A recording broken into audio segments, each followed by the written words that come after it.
Il y a quelques années de cela sur ce mot « un autre ». Excusez-moi si je prends la liberté de me dévêtir un petit peu, parce que je vois quand même qu'il fait chaud là. Puis quand on chante ce cantique-là, ça remue, hein. Amen. Voilà, nous avons parlé sur ce mot « un autre ». Et si mes souvenirs ne me font pas défaut, nous avions parlé d'un autre homme, où Dieu avait dit à un prophète « mets-toi sur le chemin », et il a dit à un autre homme « frappe-moi, je te prie ». Et cet homme n'a pas voulu le frapper, etc., etc. Et Dieu prit un autre homme.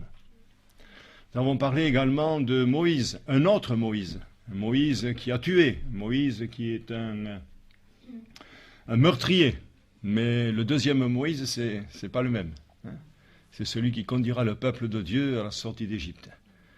Nous avions parlé également de notre cœur, c'est-à-dire que Saül avait un cœur un petit peu cauteleux, un petit peu double, et ce jour-là, Samuel lui a prophétisé qu'il aurait un autre cœur. Il lui a donné un autre cœur.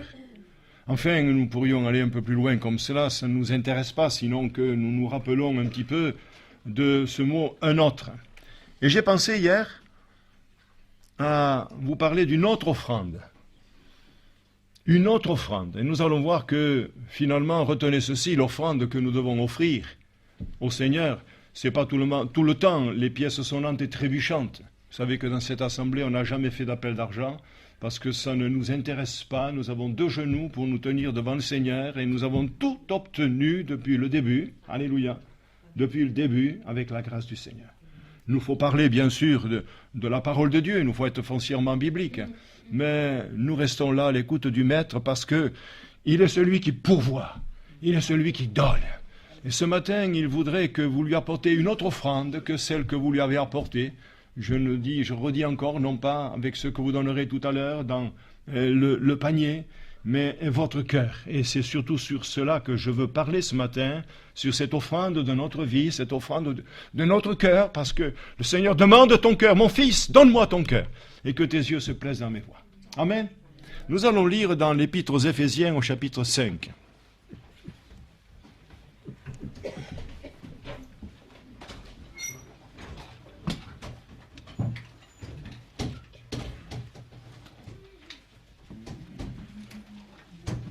Éphésiens, chapitre 5, verset 1.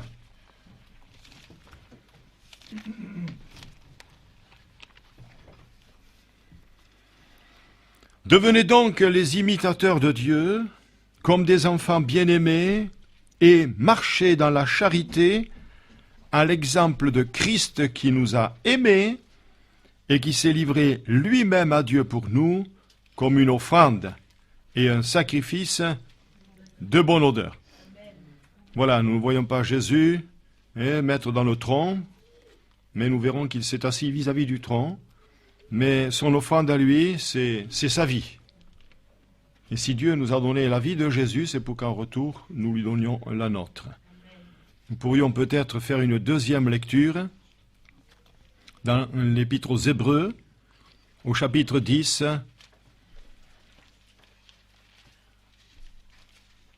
et au verset 5. Il faudrait lire tout le chapitre 10, mais étant donné que j'ai plusieurs exemples à vous donner sur l'offrande, ce matin sur une autre offrande, ce n'est pas nécessaire d'avoir une longue lecture qui peut-être encombrerait vos esprits pour ne pas retenir la suite. Au verset 5, il est dit « C'est pourquoi Christ entend dans le monde, dit, tu n'as voulu ni sacrifice ni offrande, mais tu m'as formé un corps, entre parenthèses, à offrir. Tu n'as agréé ni holocauste ni sacrifice pour le péché, alors j'ai dit, voici je viens. » Dans le rouleau du livre, il est question de moi, pour faire, ô Dieu, ta volonté. Et puis au verset 14, « Car par une seule offrande, il a mené à la perfection pour toujours ceux qui sont sanctifiés. » Amen. Eh bien, nous allons prier le Seigneur.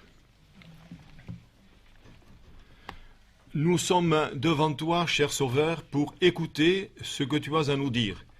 C'est ce que disait Corneille lorsque Céphas, Simon, Pierre, est venu dans sa maison pour annoncer les oracles de Dieu. Il ne savait pas ce qu'il allait dire. Mais l'ange avait dit à Corneille, il te dira des choses par lesquelles tu seras sauvé. Alléluia. Et il est vrai que nous prononçons les paroles de la vérité, les paroles de la foi. Non pas de la loi, mais de la foi. Parce que Christ nous a donné par le Saint-Esprit une foi pour toutes. Alléluia. Et nous a donc communiqué cette foi. Alléluia. Et nous te rendons grâce parce que si nous avons la foi, nous devons l'alimenter jour après jour par la lecture de la parole de Dieu, par l'écoute de la parole de Dieu, car la foi vient de ce que l'on entend, et ce que l'on entend vient de la parole de Christ. Je te loue, Seigneur, pour l'auditoire constitué ce matin. Veuille bénir, s'il te plaît, les cœurs qui sont là afin qu'ils soient réceptifs, car nous le savons, lorsque la parole de Dieu est reçue, elle agit en nous qui croyons. À toi donc toute la gloire et la grâce, au nom de Jésus. Amen. Amen. Je vais revenir pour l'introduction, sur une histoire vieille comme le monde. Vous allez me dire, vous allez parler du fils prodigue? Non. Je veux parler de la pauvre veuve. Vous connaissez la pauvre veuve? Mais juste, c'est un point. Nous verrons 5 points ce matin, donc je ne vais faire que survoler ce texte de la pauvre veuve, car il est écrit que Jésus s'étant assis, c'est dans l'évangile de Marc au chapitre 12e, versets 41 à 44, Jésus s'étant assis vis-à-vis du tronc, regardait comment la foule y mettait de l'argent. Plusieurs riches mettaient beaucoup. Il vint aussi une pauvre veuve et il y mit 2 petites pièces, faisant un quart de sou. Alors Jésus, ayant appelé ses disciples, leur dit, je vous le dis en vérité, cette pauvre veuve a donné plus qu'aucun de ceux qui ont mis dans le tronc, car tous ont mis de leur superflu, mais elle a mis de son nécessaire tout ce qu'elle possédait, tout ce qu'elle avait pour vivre. Nous avons parlé sur ce texte d'un culte, 2 fois en évangélisation. Je voulais y reparler cet après-midi, et puis, je pense que ça sera autre chose.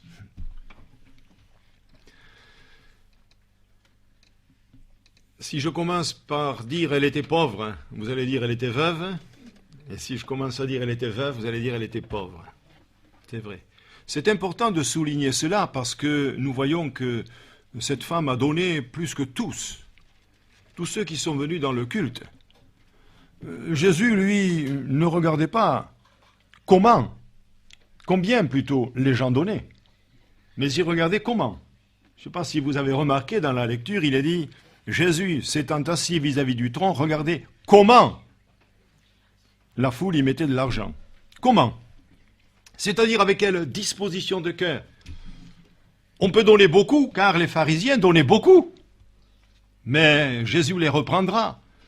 Et quand nous regardons dans le livre du prophète Ésaïe, nous voyons que le Seigneur dit, ce peuple, quand il s'approche de moi, il a des paroles plein la bouche, plein les lèvres, mais son cœur est éloigné de moi.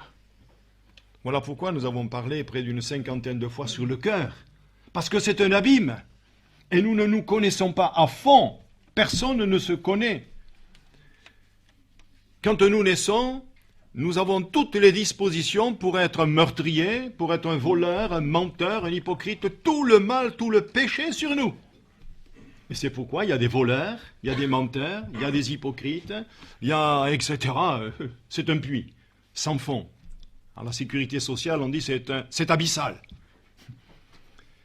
Et donc, il nous faut cet évangile pour que tout cela remonte à la surface et que, convaincus de péché, de justice et de jugement, nous nous tournons vers Dieu. Alors, nous pouvons nous offrir, et nous le dirons en conclusion, comme un sacrifice vivant, ce qui sera pour le Seigneur un culte raisonnable. Alléluia. Jésus regardait comment la foule y mettait, et il nous est écrit que, ces riches mettaient beaucoup. Ah, ils mettaient beaucoup, pas de problème. Pas de problème pour payer le loyer, pas de problème pour acheter un 2e et un 3e bibliobus, n'est-ce pas? Pas de problème pour changer la moquette toutes les années, pas de problème pour faire venir les plus grandes chorales du monde, pas de problème pour du folklore. Non, mais est-ce que l'onction de l'Esprit est là? Est-ce que l'approbation de Dieu est là? Comment sers-tu le Seigneur? De quelle manière le sers-tu? De quelle manière t'es-tu offert? Nous avons eu quelques jours de prière formidables, où le Seigneur nous a parlé, alléluia. Nous savons ce qu'il veut, le Seigneur. Moi, je sais ce qu'il veut. Je sais ce qu'il veut de moi, toujours. Ça m'intéresse. De savoir ce que moi, je pense de moi, ce que je pense de Jésus, mais ce que Jésus pense de moi. Alors, il est bon d'être intimement liés, car nous avons vu que Christ en nous, c'est l'espérance de la gloire. Christ par nous, Christ avec nous. Et dimanche dernier, nous avons parlé de en lui, par lui et pour lui. Alléluia. Et j'y reviendrai, de Christ en nous. J'ai encore des idées nouvelles. Alléluia. C'est tellement riche, la parole de Dieu. Alors c'est pourquoi, des fois, on saute 2 ou 3 dimanches, quand une pensée revient. Alléluia, parce que le Seigneur dit, affermis, eh bien, le peuple de Dieu. Et je suis là pour vous affermir et pour vous enseigner, afin que dans ces jours mauvais qui arrivent, vous puissiez tenir ferme, après avoir tout surmonté. De là découle tout l'enseignement d'une autre offrande. Vous avez remarqué qu'il y avait une offrande des riches, et il y avait l'offrande de la petite veuve. 2 petits leptons. On parle souvent de lapite. C'est nous qui disons cela. C'est 2 leptons. 2 petites pièces, faisant 1/4 de sou, c'est-à-dire 6 centimes. Nous avons des petites pièces, nous aussi. Nous avons 1 centime d'euro. Oh, pas grand-chose, vous n'avez pas grand-chose avec 6 centimes d'euros. Mais remarquez que s'il y en a une par terre, je la ramasse. Parce que le Seigneur dit ramasser les morceaux. Amen. Et 1 plus 1, ça fait 2. Et si j'en trouve 10 dans la journée, j'ai même pas assez pour acheter une baguette. Parce que ce matin, en achetant le baguette, je disais à ma femme, c'est quand même cher, hein, 90 centimes une baguette de pain. Alors que quand c'était encore au franc, avec 1 franc, vous avez une baguette. Ah là là là là.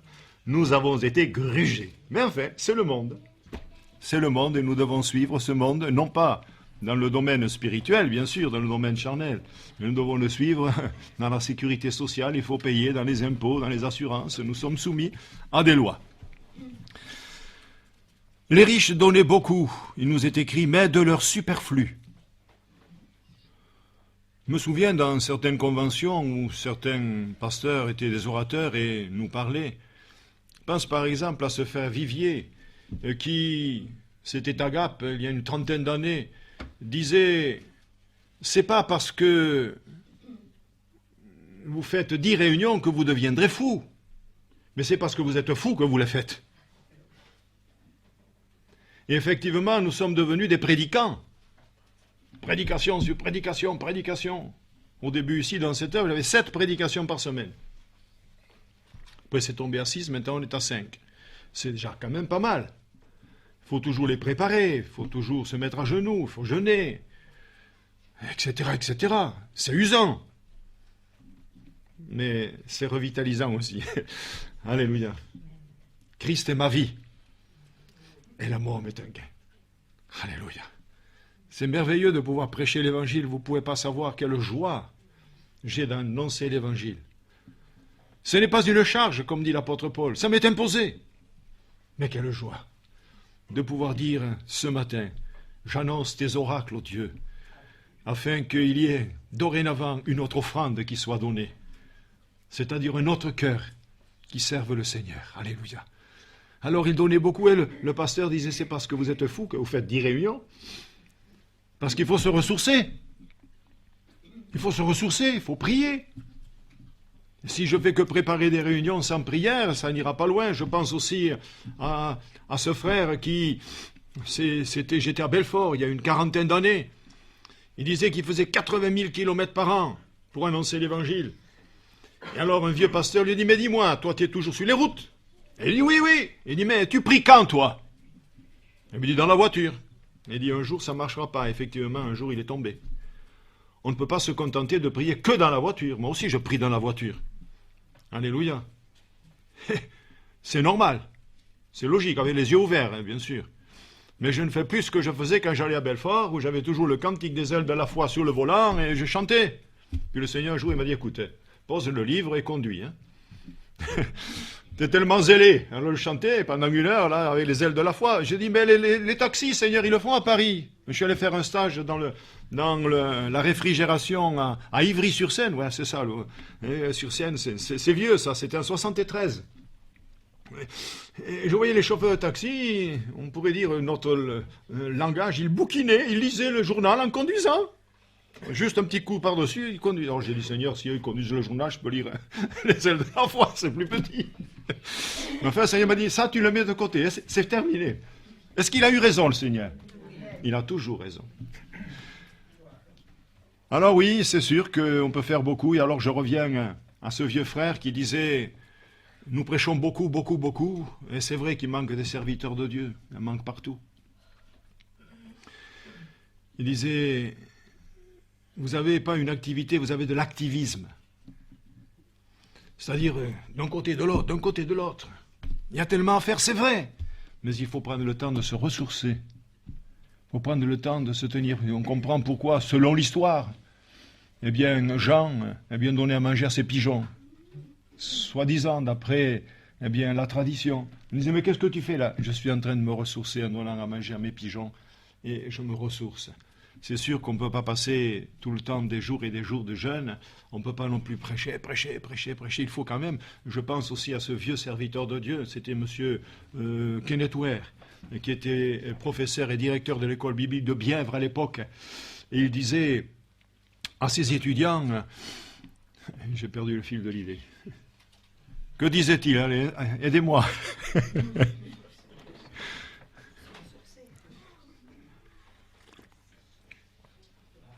Bon, si c'est comme la chanson, ça reviendra. Le fait, c'est que nous avons beaucoup d'activités. Mais il nous faut prendre le temps de nous ressourcer. Le temps de nous reposer en Christ et de prier.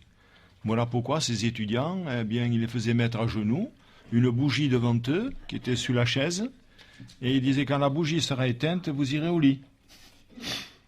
Et pourquoi la bougie? C'était pas seulement pour qu'elle s'éteigne, c'était pour éviter qu'il tombe sur la bougie. Alors il se tenait éveillé. Voilà, nous allons continuer en disant, c'est le point le plus important que je parle ce matin, sur lequel je parle. Mais cette veuve typifie l'offrande des Macédoniens. Combien de fois vous ai-je lu ce texte de la 2e aux Corinthiens? L'apôtre Paul parle pas de ces Corinthiens, de ces Macédoniens qui étaient pauvres. Et il dit, ils ont, je l'atteste, donné volontairement selon leurs moyens, c'est 2 Corinthiens 8, 4. Et même au-delà de leurs moyens, nous demandons avec de grandes instances de prendre part à l'assistance destinée aux saints. Et non seulement ils ont contribué comme nous l'espérions, mais ils se sont d'abord donnés eux-mêmes au Seigneur, puis à nous par la grâce de Dieu. Voilà le pourquoi. Ils s'étaient donnés à Dieu, donc rien n'est difficile quand on s'est donné à Dieu. Rien n'est difficile. Il y a un papier dans l'assemblée, je ne passerai pas à côté, parce que je sers le Seigneur et parce que je vois ce papier, je vais le ramasser. J'allais dire, je vois un brin d'herbe dans la cour, mais il y en a beaucoup. C'est difficile, mais des fois devant la porte, on peut passer, on peut arracher le brin d'herbe. Parce que je suis au Seigneur, parce que j'aime la maison de Dieu. Et je suis aussi la maison de Dieu. Parce que dans le chapitre 3 des Hébreux, il est écrit que Moïse a été fidèle sur la maison de Dieu, et sa maison c'est nous. Alléluia, gloire à Dieu. Alors, il y a l'appel du maître que j'ai cité tout à l'heure, peut-être avec un petit peu de précipitation, mais ce n'est pas grave de le rappeler. Mon fils, donne-moi ton cœur, et que tes yeux se plaisent dans mes voies.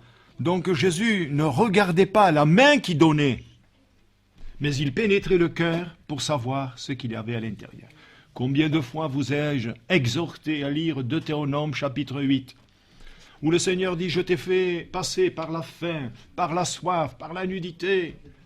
Je t'ai éprouvé pour savoir ce qu'il y avait dans ton cœur. Mais la suite, elle est formidable, pour te faire ensuite du bien. Nous savons que les épreuves par lesquelles nous passons servent à notre sainteté. Dieu nous éprouve pour nous conduire à la sainteté. Alléluia. Que nous participions à sa sainteté. C'est ça qui est important. Christ en nous, c'est l'espérance de la gloire. Deuxièmement, l'offrande pour le veau d'or. Vous avez un veau d'or chez vous? On me dit, frère, c'est trop grand. On a peut-être quelques idoles encore. Eh oui. Vous savez, parfois on a quelque chose, on ne sait pas que c'est une idole, mais on y tient. Hein? Pense à cette sœur qui avait un pendentif à la voiture. Vous savez, il y en a qui mettent un petit ourson. Moi, à l'époque, je mettais un Saint-Christophe. Parce qu'on disait, repart rassuré. Alors j'en avais un ici, Au pantalon, ça se faisait ça. J'avais aussi la reine Nefertiti, là, au collège, j'étais le seul avec, vous savez, la grosse médaille, Nefertiti, le cordon, là, vous savez. J'étais le cacou, là, hein, à l'école. Peut-être un peu idolâtre sur les bords, mais j'y pensais pas à l'idolâtrie. Je dis, ça fait joli pour un étudiant, hein, 2 secondes et 2 premières, hein, c'était formidable. Et puis le Saint-Christophe. Alors le pasteur rentre dans la voiture d'une chrétienne qui l'a mené à la réunion, et il voit ce qui pendait, je ne sais plus ce que c'était. Et il dit, sœur, j'espère que vous n'êtes pas superstitieuse, hein? Non, non, non, non, non, non, non. J'espère que vous n'avez pas d'idole dans votre vie. Non, non, non, non, non, non, non. Alors il dit, alors ce qui parle, on peut le jeter. Autant qu'il a dit ça, elle n'a pas bronché, mais il a ouvert la fenêtre, il a fait mine de le... Non, non, non, surtout pas. Il nous arriverait un accident. Alors tant que ça coûte rien, voyez-vous, hein, mais dès qu'on touche du doigt, hop là. Je me souviens aussi de ce frère Denis Clark. Oh, j'ai écouté cette prédication il y a plus de 40 ans à Belfort. Denis Clark, un pasteur anglais, qui également est monté dans la voiture d'une chrétienne.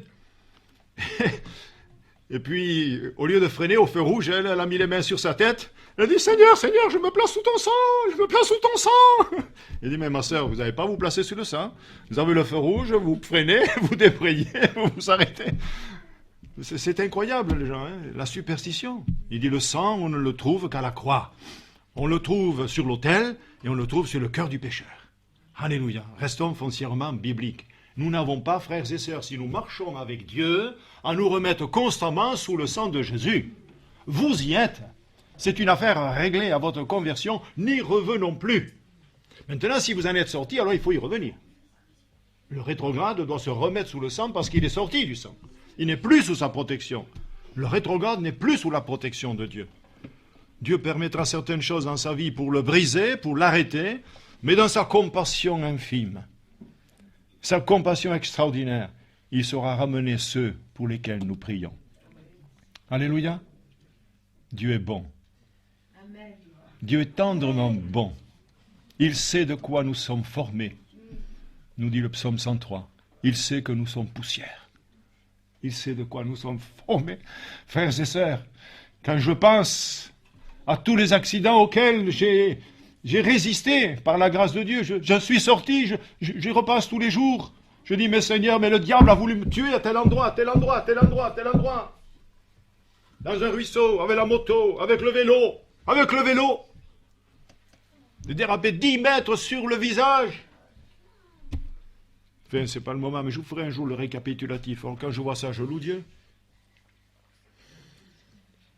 Je reviens encore à ma chute. Il faut venir voir ma chute. Ma sœur, il faut venir voir cette chute. Hein? Ah, vous êtes venus. Il y en a qui ne sont pas venus. Le frère Benoît n'est pas venu. Il faut venir. Quand vous voyez cette dalle, je disais encore hier dans la prière, Seigneur, j'aurais dû avoir les bras cassés, la colonne vertébrale, enfin, disloquée. Pas une égratignure, des égratignures, du sang partout. Mais rien d'autre. Pourquoi? Tu me voulais pour l'évangile. Tu me réservais pour l'évangile. Alléluia. Oui, le Seigneur est bon.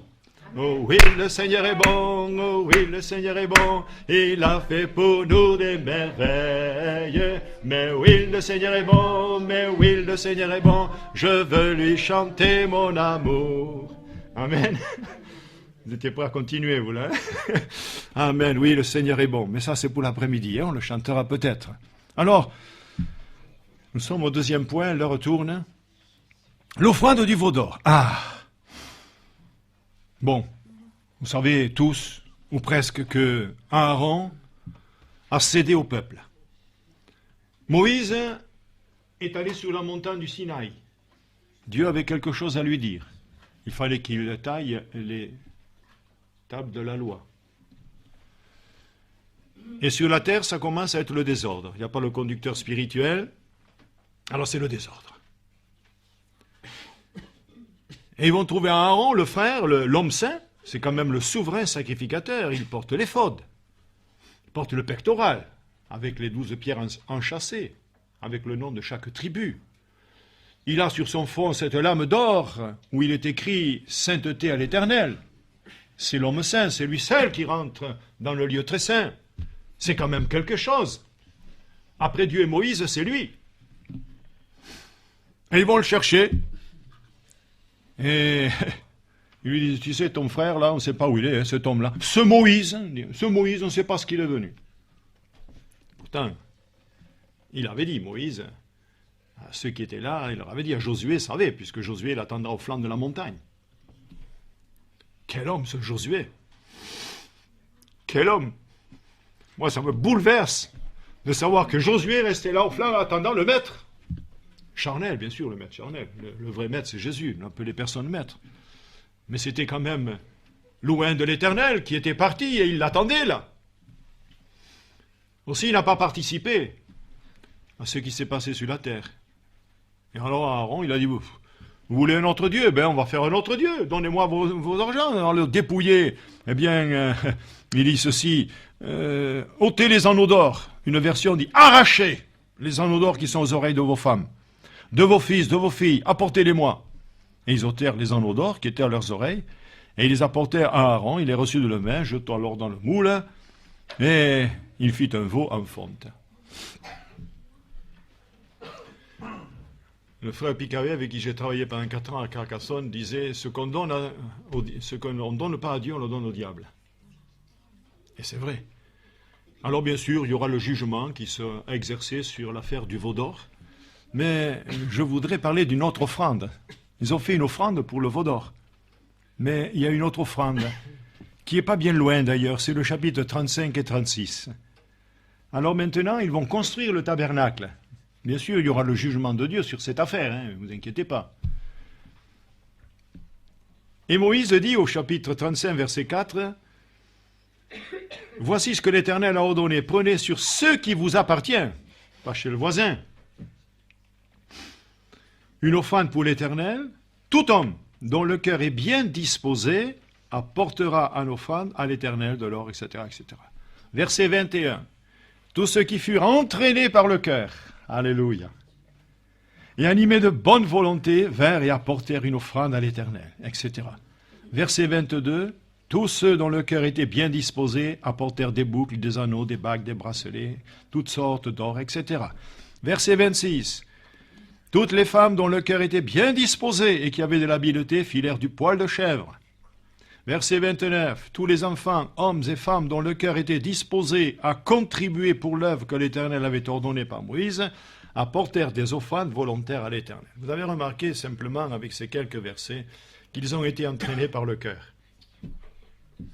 Et quand le cœur n'y est pas, vous n'avez pas entendu dire cela, mon cœur n'y est pas. Et quand le cœur n'y est pas, rien n'y est.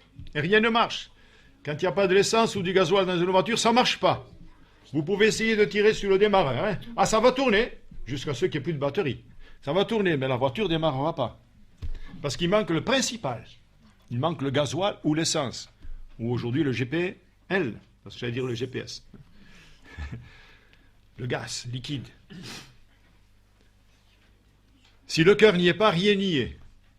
Et mes frères et sœurs, je vous demande ce matin dans quelle disposition vous êtes venus adorer le Seigneur. Car c'est cela une autre offrande. Peut-être que jusque hier nous avons été dans la routine, mais peut-être, et je l'espère qu'aujourd'hui on est maintenant, je vais servir l'Éternel d'une autre manière. C'est vrai que il y a un texte dans le psaume 119 qui dit « Avant d'avoir été humilié, je m'égarais. Maintenant, j'observe ta parole. » Et ta parole, la parole du Seigneur, te dit ce matin, apporte-moi un autre cœur, une autre offrande, celle qui vient intérieurement de toi. Peut-être qu'à midi, eh bien, tu vas dire, j'ai pas faim, hein, ton mari ou à ton épouse, il faut que j'aille passer un temps de prière, parce que j'ai besoin de me tenir devant mon Créateur, devant mon Sauveur, devant mon Seigneur. J'ai besoin de me trouver devant lui parce que je sens que les jours passent et je n'avance pas. On piétine dans la choucroute. Si on est en Alsace, si on est à Marseille, on piétine dans le bouillabaisse. La bouillabaisse. Et si on est à Castelnaudary, alors vous l'avez compris tous, c'est le cassoulet. On piétine dans les lingots. Vous préférerez que ce soit les lingots d'or, hein? Mais il est vrai qu'à un moment donné, nous devons prendre conscience là où nous sommes. Nous avons certainement tourné les paroles de notre Bible en pensant que ça passerait comme cela. Mais Dieu nous demande de revenir dans certaines choses où ce n'est pas réglé, afin que tu retrouves l'onction, afin que tu retrouves la paix, afin que tu retrouves cette joie que tu avais au départ de ta vie chrétienne pour louer ton Seigneur, ton Maître, et le servir là où il veut que tu sois. Nous ne pouvons pas être là où Dieu ne veut pas ou que nous soyons. Alléluia. Et s'il veut nous enseigner quelque chose, il nous montrera ce que nous avons à dire. Un jour, on m'a donné un petit papier avec une parole, j'essaye de me la rappeler. Ça y est, elle arrive. On te dira ce que tu as à faire. On te dira ce que tu as à faire. C'est dans l'affaire des ânesses qui sont perdues, cela. On te dira ce que tu as à faire. Et il est vrai que le jeune Saül a su ce qu'il fallait faire, parce que lui cherchait des ânesses, mais il a trouvé la royauté. Et toi, tu es venu pour écouter un prédicateur ce matin, simplement. Voilà, on écoute la parole de Dieu, parce que le dimanche matin, il faut écouter la parole de Dieu. L'après-midi, il faut écouter la parole de Dieu. Oui, mais c'est plus que ça. La parole de Dieu, c'est la parole du Seigneur. Amen. Que je fasse abstraction de mes propres paroles et que je donne la parole de Dieu. Parce que je suis allé en Corse en 1985. Je ne savais pas qu'est-ce qu'il fallait faire là-bas avec le vieil homme qui dirigeait cette église que je devais remplacer. J'ai vu un vieux serviteur de Dieu, je suis allé le voir, j'ai dit, quel conseil me donnez-vous pour cette île là-bas? Il me dit, enseigne. C'est tout. Enseigne. Et c'est vrai que Jésus enseignait. Alors la parole de Dieu, on l'apprend ou on ne l'apprend pas. On la mange ou on ne la mange pas. On la met en pratique ou on ne la met pas en pratique. Il n'y a toujours que deux chemins. Vous remarquerez qu'il y en a, dans la Bible, il n'y en a jamais trois.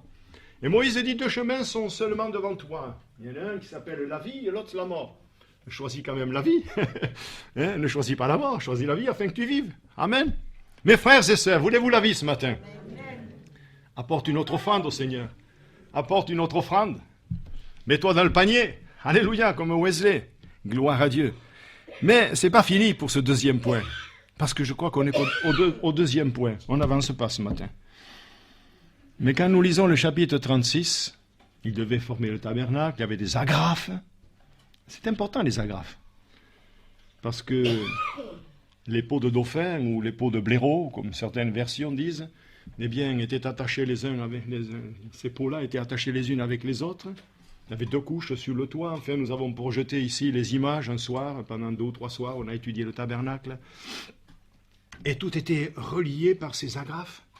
Et la Bible me dit, et le tabernacle forma un tout. Je me dis, qu'est-ce que ça a à voir avec une autre offrande? La parole de Dieu, elle est puissante. Dites-moi, nous n'avons pas lu dans les Éphésiens tout à l'heure? J'y reviens. Quelle est belle cette parole.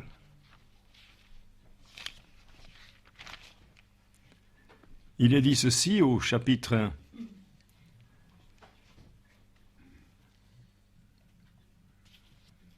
Ah. Il nous a aimés, s'est livré lui-même pour nous comme une offrande, un sacrifice de bonne odeur. Alors, je vais dans les Hébreux.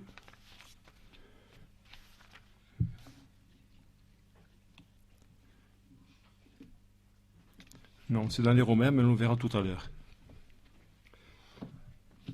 Vous êtes le corps de Christ. Amen. Nous sommes le corps de Christ. Comment est constitué un corps? Frères, mais nous ne sommes pas des docteurs, des rhumatologues, des gérontologues, des pédiatres. Non, mais vous savez que logiquement, si vous êtes normal, ou normale, ma sœur, vous avez un bras, vous avez un autre à droite, à gauche, vous avez 2 bras. Vous avez 2 yeux, vous avez un nez, vous avez des oreilles, vous avez un foie, vous avez un pancréas, vous avez un estomac, vous avez un intestin, un gros intestin, vous avez un tibia, vous avez un fémur. Vous avez un pied, vous avez un autre. Vous avez la malléole, souvent c'est la casse la malléole. Hein? Ah oui. Ouais. Et des fois on a des problèmes dans ce corps, vous êtes d'accord? Ah oui. Ah, on ne doit pas dire j'ai mal à l'estomac me fait mal. Parce que vous l'avez appris ça. Je suis docteur. Où voulez-vous en venir, pasteur? Mais je veux en venir qu'un corps qui est en bonne santé, une abeille peut le piquer, il ne va pas mourir, le gars. Il va prendre 3 herbes, comme faisait ma maman, va les frotter dessus, c'est parti. On peut mettre aussi un petit révulsif, comme l'ammoniac. Il ne faut pas trop le respirer. J'ai fait sauter mon beau-fils à 3 mètres en arrière quand il a respiré le litre d'ammoniac. J'ai fait sauter le frère Diaz également à 3 mètres en arrière. J'ai fait sauter mon petit-fils. Mais il ne faut jamais le faire, tu vas nous tuer si ça rentre dans l'estomac. Le corps, c'est sensible. C'était peut-être pour en parler ce matin que je vais faire cette expérience. Mais vous avez remarqué que nous avons lu « Le tabernacle fera un tout ».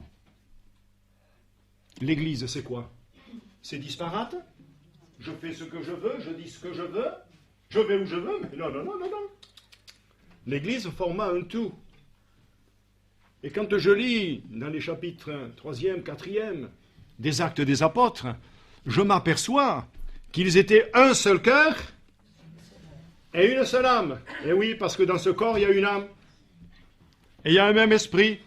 Et lorsqu'ils étaient rassemblés pour prier, et qu'ils élevaient la prière vers le Seigneur tous ensemble, le lieu dans lequel ils étaient assemblés trembla. Et ils furent tous remplis du Saint-Esprit. Ah, je comprends, pasteur. Oui, le tabernacle, c'était déjà en prévision. Eh bien, l'Église du Seigneur, le corps de Christ, Amen, elle forma un tout. Nous n'avons pas la même tête, sinon on serait des clones. C'est vrai ou pas? Il y en a qui ont des nez aquilins, d'autres l'ont Camus, d'autres ils l'ont large, d'autres ils l'ont écrasé, d'autres ils l'ont pointu. Dans notre église, il y a parfois des Portugais, je crois qu'il y en a aussi ce matin. Alléluia. Il y a des Espagnols. Bienvenido. Il y a des Italiens. Il y a des Manouches. Il y a des Gitans. Il y a des Français. Il peut y avoir des Polonais, des Indiens, etc. Mais c'est le corps de Christ. Ça, c'est ce que disait M.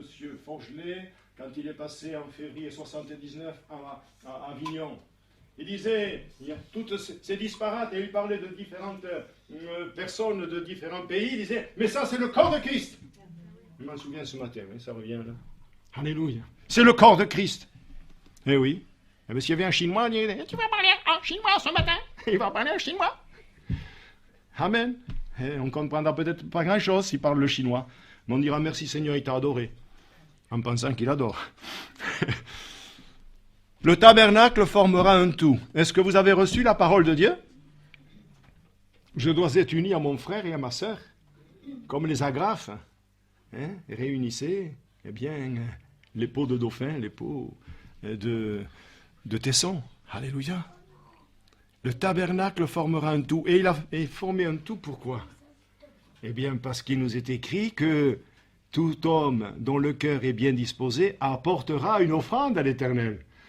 C'est parce que chacun a apporté son offrande. Ici, c'est du matériel. Mais si chacun, ce matin, se met sur l'autel, alors l'Église forme un tout.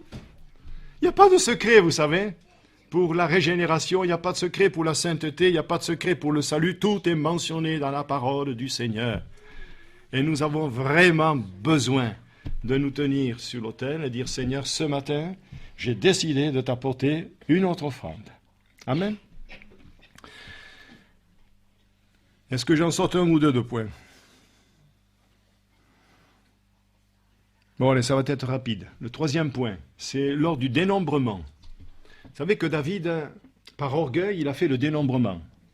Il ne devait pas le faire. Même Joab, chef de l'armée, et il a dit, ça lui paraissait une abomination que David lui avait dit, fais le dénombrement du peuple, par orgueil.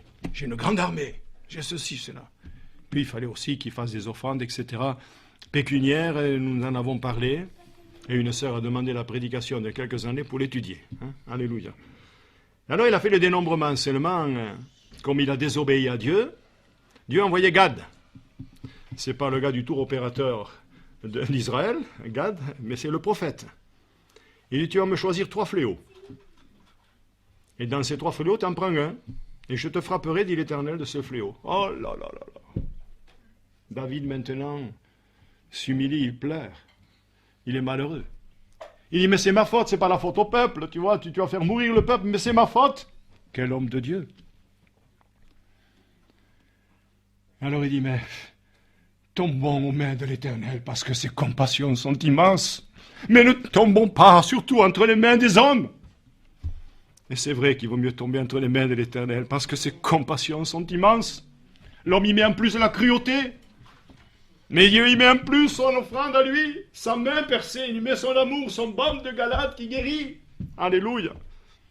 Et voici que David va offrir un sacrifice. Il monte chez Ornan. Et là, sur l'espace, Ornan est perturbé, le roi qui arrive chez lui. Qu'est-ce que tu viens faire? Il dit, je viens offrir un sacrifice à l'Éternel.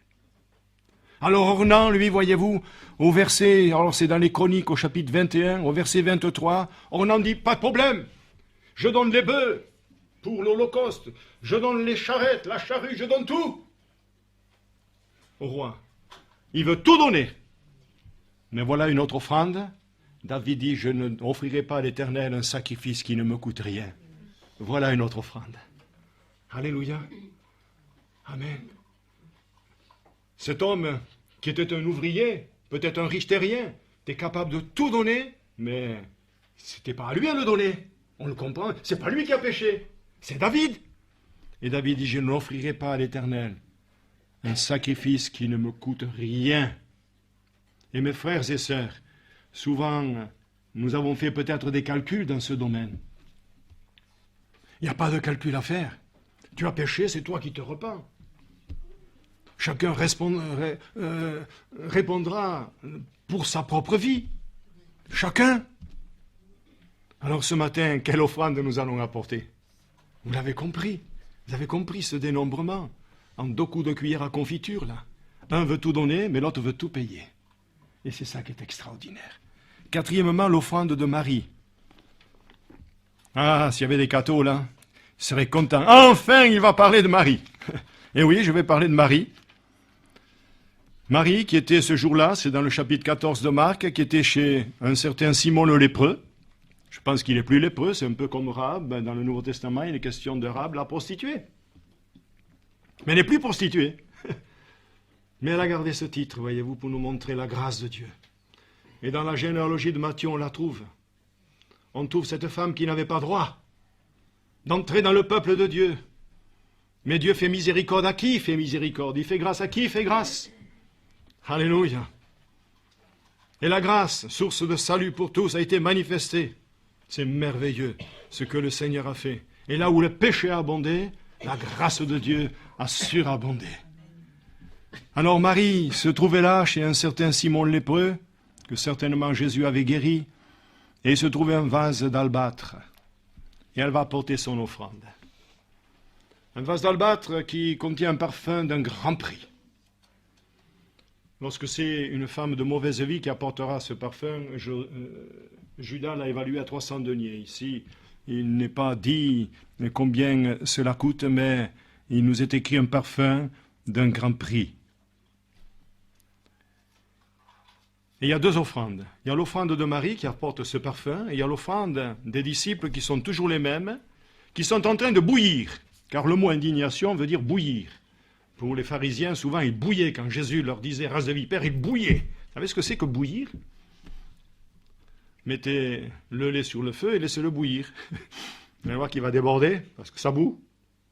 N'y trempez pas le doigt, ni dans l'eau bouillante. Ils bouillaient. Quelle offrande ils apportaient, ces disciples. Je l'ai souvent dit, et vous le savez, ce n'étaient pas des lumières, ces disciples. Ils avaient besoin que Jésus leur ouvre l'esprit et qu'il les bénisse avant de partir au ciel. Et à Béthanie, ils l'ont vu partir avec cette promesse, je reviendrai. Alors, c'est une autre offrande, mais c'est Jésus qui va prendre la défense de Marie. Marie est reconnaissante. Et Jésus dit, elle a fait ce qu'elle a pu. Et ce qu'elle a pu, elle l'a fait. Amen. Il y a des choses qu'on peut faire. C'est pour ça qu'il faut renverser la phrase.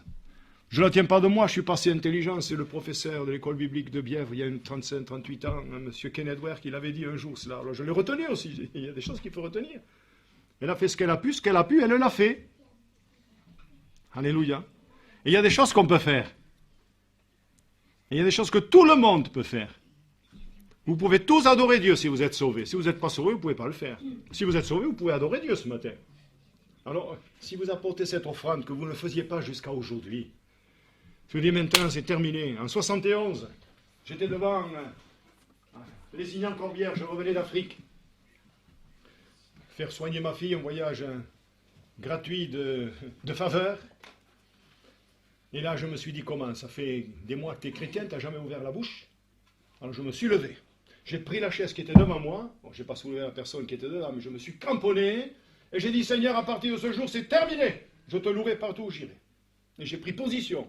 Je lui ai apporté une autre offrande. Elle me dit, on peut louer le Seigneur en silence. Oui, mais on n'est quand même pas dans un aquarium. Où les poissons béatement ouvrent la bouche, n'est-ce pas, hein? Nous sommes là dans une assemblée de Pentecôte. Et une assemblée de Pentecôte, elle a la vie. Elle a la vie. Et nous devons, je veux entendre ta voix, mon frère. Je veux entendre ta voix, ma sœur. Ça me réconfortera en tant que serviteur de Dieu, mais ne le fais pas pour moi. Dis, Seigneur, je t'offre aujourd'hui une autre offrande. Je t'offre le don de ma vie, je te loue. Pas besoin de faire de longues prières, mais louer le Seigneur ensemble. Vous verrez comment l'onction va descendre et comment il y aura encore des baptêmes du Saint-Esprit au milieu de nous. Quand nous serons tous unis, le tabernacle formera un tout. Amen. Et l'onction sera là. Et quand les gens pénétreront, ils diront, là, il y a la maison de Dieu.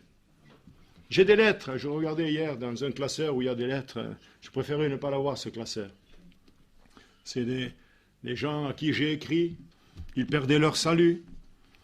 D'autres, c'est des lettres que j'ai reçues. Et dans les 2 dernières, il y a longtemps, il y a presque une vingtaine d'années, mais ils disaient, je sais, je vis dans le péché, je ne peux pas me sortir de ce péché, mais je sais que Dieu est au milieu de vous. C'est formidable. Quand quelqu'un rentre dans le feu, il le sait. Il ne veut pas, mais il le sait. Et c'est ce qu'il faut, mes frères et sœurs, prouver aux gens que Dieu est au milieu de nous. Alléluia. Amen. Vous ne voulez pas? Moi, je m'arrête de prêcher. Moi, je veux que Dieu se manifeste au milieu de nous. Je veux que Dieu se manifeste. Vous ne pouvez pas savoir ce que je le désire. Je ne vais pas dire comme l'apôtre Paul, j'ai tout reçu et je suis dans l'abondance. Non. Mais j'ai quand même reçu pas mal de grâce du Seigneur. Et que le Seigneur me garde de lui être fidèle pour vous annoncer ces oracles qui transformeront votre vie, vos foyers, etc., etc. Allez, on va voir le 5e point. Ça fait rien si on mange à 3 heures l'après-midi. Non, je n'ai pas dit la bonne heure. On mangera à 4 heures. Mais une autre prédication. Alléluia. Vous aviez compris, ma sœur, hein? Alors, ça sera rapide. Sur une autre offrande, il y a beaucoup de sujets. J'ai mis ce que le Seigneur m'a conseillé de mettre. J'ai pensé à Barnabas. Dans le livre des Actes des Apôtres, c'est simple. On voit la simplicité, la concision de ce texte-là et la profondeur. Verset 36 du chapitre 4 des Actes. Joseph, surnommé par les apôtres Barnabas, ce qui signifie fils d'exhortation, lévite, originaire de Chypre, vendit un champ qu'il possédait, apporta l'argent et le déposa aux pieds des apôtres. Terminé. Voilà, il a considéré qu'il y avait un besoin à l'église de Jérusalem. Il avait un champ, il dit, qu'est-ce que je vais en faire de ce champ maintenant? Alors, il vend le champ, il apporte un sac d'or, il le met aux pieds des apôtres, et basta, on pourrait dire en italien, terminé. Lui, il a fait son offrande, et il n'en parle plus. Il a fait ça d'une manière très simple. Mais aussitôt après, au chapitre 5, mais, un homme nommé Ananias, avec Saphira, sa femme, vendit une propriété, et aussi ils ont dit, il y a des besoins à l'église. Mais tu comprends qu'on ne va pas tout... Et Saphira, on ne va pas quand même donner tout le prix du champ, hein. On va faire croire qu'on donne le champ, mais on va en garder une partie. Et puis, il est écrit, il retint une partie du prix, sa femme le sachant, puis il apporta le reste. Moi, je crois que dans une famille, hein, quand on a fait un bon repas, souvent on dit, oh, il y a des restes. Ma maman disait, on va les allonger. Ne dites pas ça, les cuisiniers, on va les allonger. Alors on va allonger la sauce pour que demain on puisse manger à nous, on allonge. Mais c'est un reste, et un reste en général, c'est pas le repas. C'est un reste. Ils ont gardé tout, le maximum pour eux, et ils ont apporté le reste au Seigneur. Mais ce jour-là, Pierre, à son accoutumée, s'était levé de bon matin, et il avait cherché la face de Dieu. Et Dieu lui dit, tu sais, aujourd'hui, il va te venir un coquin dans l'assemblée. Il va venir un certain Ananias qui va te faire croire qu'il apporte le prix du champ qu'il a vendu, mais il a gardé pour lui, et il t'apporte le reste en faisant croire que c'est la totalité du champ. Et Pierre, rempli du Saint-Esprit, lui dit, « Pourquoi Satan a-t-il rempli ton cœur au point que tu mentes au Saint-Esprit ?» Et de suite après, il dit, « Comment as-tu pu mettre en ton cœur ton dessein pareil? Ce n'est pas à des hommes que tu as menti, mais à Dieu. » Et hop là, liquidé le gars. Sa femme arriva 3 heures après, il n'était pas fidèle à la réunion. Hein. C'est vrai que les réunions duraient longtemps à l'époque, mais enfin 3 heures après. Et vous connaissez la suite aussi, elle aussi, a rejoint son mari dans l'au-delà. Mais dans quel lieu? C'est l'au-delà. On pourrait dire, sans faire d'erreur, ce qui dit de Judas, il est allé dans son lieu. Et moi je crois, et je peux l'affirmer, ils sont allés à l'enfer. Qui peut me contredire? Parce que j'ai vu dans l'Apocalypse au chapitre 21 que les menteurs n'hériteront pas le royaume de Dieu. Et nous devons faire attention, c'est vrai qu'un petit mensonge, ça arrange beaucoup. Mais si tu es rempli du Saint-Esprit, tu peux le faire, mais aussitôt tu vas te repentir, parce que tu ne pourras pas rester comme ça. Le Saint-Esprit ne peut pas cohabiter avec le mal, avec les démons. Nous l'avons vu ici, une sœur qui a parlé en langue, et qui a adoré Dieu. Le diable ne peut pas adorer Dieu. Mais le lendemain, le Saint-Esprit ne pouvait pas cohabiter avec les démons. Et les démons étaient obligés de fuir et de se manifester. Ah, mes frères et sœurs, soyons dans la pureté, soyons dans la vérité, et apportons une autre offrande. Barnabas a apporté une offrande qui plaisait à Dieu. Ananias et Saphira ont apporté une offrande qui les a amenés en enfer. La Bible me dit, Dieu aime celui qui donne avec joie. Alléluia. Encore une fois, ne le faites pas pour le pasteur. Il sera content, le pasteur, de vous entendre louer, bénir. Parce que moins tu loueras, moins tu auras envie de louer. Moins tu prieras, moins tu auras envie de prier.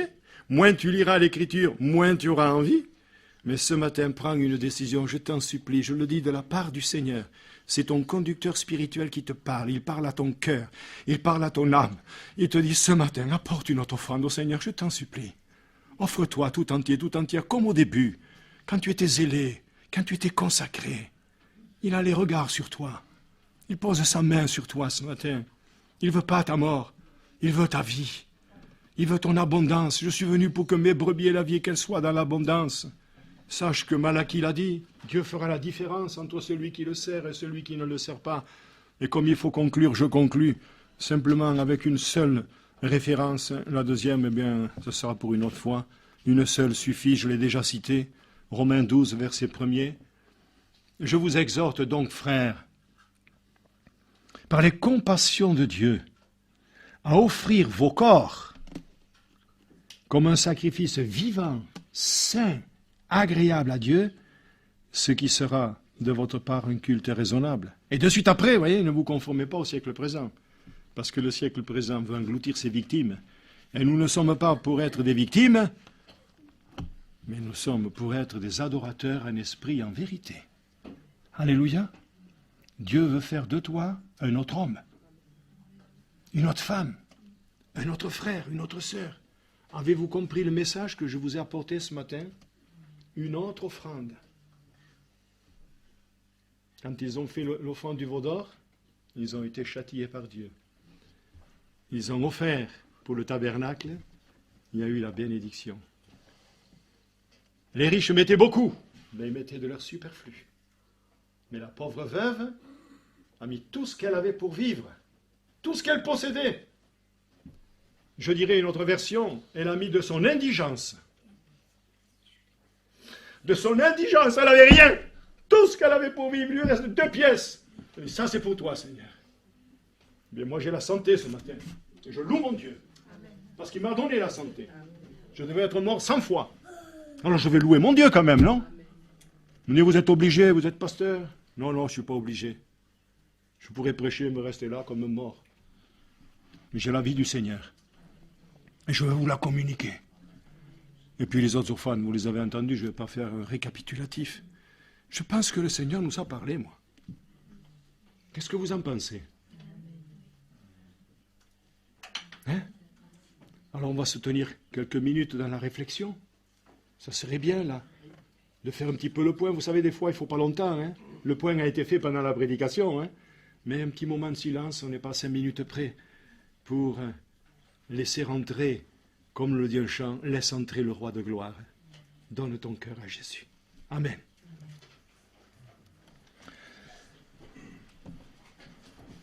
Mon cher Sauveur,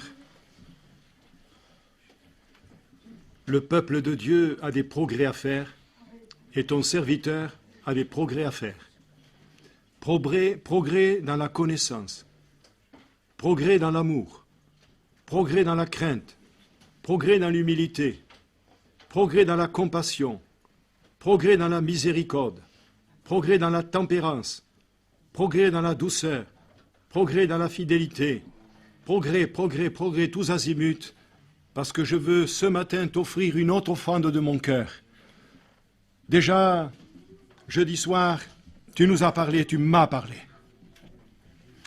Et ce matin, tout en prêchant ta parole, je veux me rappeler ce que disait ce vieux serviteur de Dieu à Carcassonne quand je travaillais avec lui. Lorsqu'il prêchait sur ce vase qui avait été brisé, le Seigneur lui a dit, et toi maintenant, est-ce que tu veux recoller les morceaux ou tu veux laisser ce vase brisé? Oui, Seigneur, si nous avons un cœur brisé et contrit, c'est sur ce cœur que tu portes tes yeux, sur celui qui craint ta parole.